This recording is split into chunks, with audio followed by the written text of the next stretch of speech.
Attention home sellers. If you're thinking about lowering your asking price, stop right there. You might be making a costly mistake, but don't worry, I'm here to show you a better way. In this video, we're going to challenge everything you've been told about pricing your home. I'll reveal why the traditional approach to price reductions is outdated and how you can use modern strategies to create a bidding war for your property. Are you ready to sell your home faster and for more money? Then let's dive in. Picture this, your dream home, spacious rooms, a gourmet kitchen, and that perfect backyard for summer barbecues.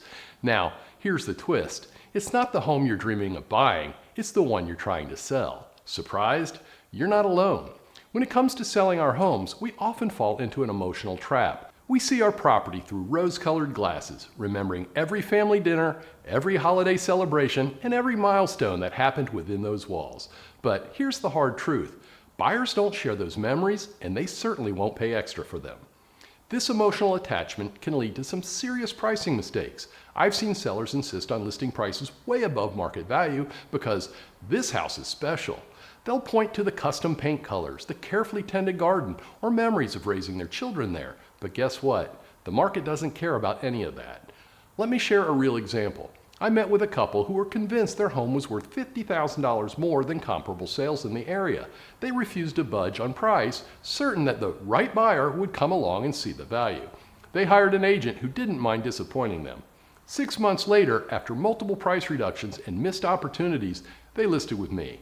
We sold the house quickly at full market value, but they endured 6 months of showings and lowball offers and having the added expense of living apart for several months while making 2 house payments. Everybody has some level of emotional attachment to their homes, so what's the solution? It's simple, but not easy. Emotional detachment. You're not selling your home, you're liquidating a valuable asset. You need to view your home through the eyes of a potential buyer. They're not looking at your memories, they're comparing your property to others on the market. They're thinking about their budget, their needs, and whether your house is the best deal they can find. Remember, buyers are savvy these days. They've done their research, they know the market, and they have high expectations. I bet you'll be a savvy buyer for your next home, right? Sure. Everybody who owns a computer can educate themselves on the market. If your price doesn't align with current market conditions, you'll be quickly dismissed as overpriced. Here's the payoff. When you price your home based on market realities rather than emotional value, you set yourself up for success. You'll attract more potential buyers, create more competition, and ultimately sell faster and for a better price. But don't think emotions are the only factor clouding your judgment when it comes to selling your home. When you tell a real estate agent what you want to get for your home, the agent might say, okay, because they're trying to get you to hire them.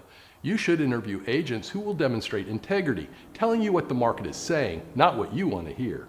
And there's another powerful force at play, one that could make or break your sale, and it might be closer than you think.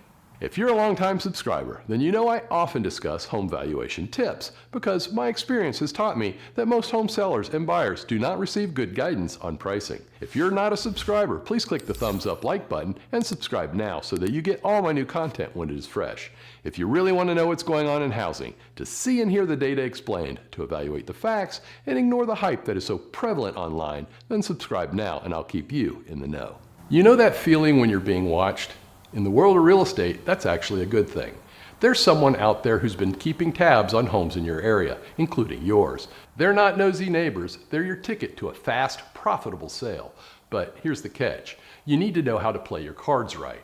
Let me introduce you to the neighborhood stalker. No, they're not creepy. They're serious buyers who've been eyeing your neighborhood for a while. These folks are on a mission to find their dream home, and they've been watching and waiting for the perfect opportunity. Here's the thing. These stalkers are savvy and they move fast. They've done their homework and they know exactly what homes in your area are worth. They're not looking to overpay, but they're ready to make a move when the right house hits the market. And guess what? Your home might be exactly what they've been waiting for. Now you might be thinking, great, they'll pay whatever I'm asking. Not so fast. Remember, these buyers are well informed. They're trying to get your home for a good price, maybe even a bit less than market value. But don't let that discourage you. It's actually an opportunity. These neighborhood stalkers are often the first to make offers on a new listing. Why? Because they've been in the game for a while. They've probably missed out on a few homes already, and they're determined not to let another good buy slip through their fingers. This means they're likely to make an offer that's pretty close to what you want, and they'll do it quickly. But here's where it gets really interesting. These motivated buyers have the potential to pay top dollar for your home. They've been searching for months, maybe even years. They know your property's value and are emotionally invested in the idea of living in your neighborhood. If you play your cards right, you can turn their eagerness into a higher sale price. So, how do we leverage this knowledge? It's all about creating urgency. We need to make these stalkers feel like they might miss out on their dream home if they don't come in strong. This is where innovative marketing comes into play. We're not just selling a house, we're selling the lifestyle they've been dreaming of. The payoff? When we create the proper urgency, these neighborhood stalkers can become your best buyers. They're ready to move quickly, understand your home's value, and are emotionally invested in the area. It's a recipe for a fast sale at a great price. But here's the million-dollar question. How do we create that sense of urgency in today's digital age? How do we reach these stalkers and make them feel like they must act now? Well, that's what I'm going to address next. So let's talk about our neighborhood stalker. They're usually the first to pounce when a new listing appears, and that can be a problem. Why? Because if they make a decent offer right off the bat, you might be tempted to grab it. After all, a bird in the hand, right? But hold on, you could be leaving serious money on the table. Let's look at why home sellers are making mistakes with their pricing. In the old days, it took about 60 days to fully expose a home to the market. There was no internet, photos needed to be developed, and production schedules could take more than a month to hit important print media. Sellers were advised to price it a little high so that the neighborhood stalker wouldn't steal it away. Agents would hold open houses, put ads in the newspaper, magazines, and the printed MLS books, and slowly but surely, word would spread. 60 days after everything was syndicated, sellers were advised to lower their price near market value. But oh, how things have changed. Now, 95% of home buyers are using the internet to find their next home. And get this, within just 4 days of listing, you've reached pretty much everyone who might be interested. But those first few days of the property being available leaves the stalker in an advantageous situation as he's the only ready buyer who's prepared to make an offer. So, what does this mean for your pricing strategy? It means you need to be smart from the get-go. You can't rely on the old method of listing high and gradually lowering your price. By the time you lower it, most buyers have already seen your listing and have moved on. Then your listing becomes stale and appears less attractive. Many sellers tend to believe they are in a one-on-one relationship with their next buyer. And I've heard many a real estate agent say it only takes one buyer to get a home sold. But that kind of outdated thinking costs sellers money. Remember, the goal here is to create a sense of urgency and buyer competition. When multiple buyers are interested, they're more likely to put their best foot forward with their initial offer. As I often say, it takes multiple buyers for you to get top dollar. This strategy also shifts the dynamics of negotiation in your favor. With multiple offers on the table, you're not negotiating downward with the stalker. Instead, many buyers are competing upward with each other. In today's digital world, you can attract numerous buyers making offers so you don't have to negotiate down. In fact, it's the buyers who have to do all the heavy lifting here. So, how do we delay the stalker while attracting more buyers? It's all about strategic pre-marketing. Think about how Apple builds hype for a new iPhone months before it's available. We can do the same with your home. We create buzz, get buyers excited, and set the stage for a competitive market before the home is available for buyers to view. We launch the listing like an Apple product launch, getting buyers in line to see it the day the listing goes live. The payoff? When you use strategic pre-marketing in this digital age, you can create the perfect storm. High exposure and high urgency. It's about controlling the narrative and timing your official list date for maximum impact.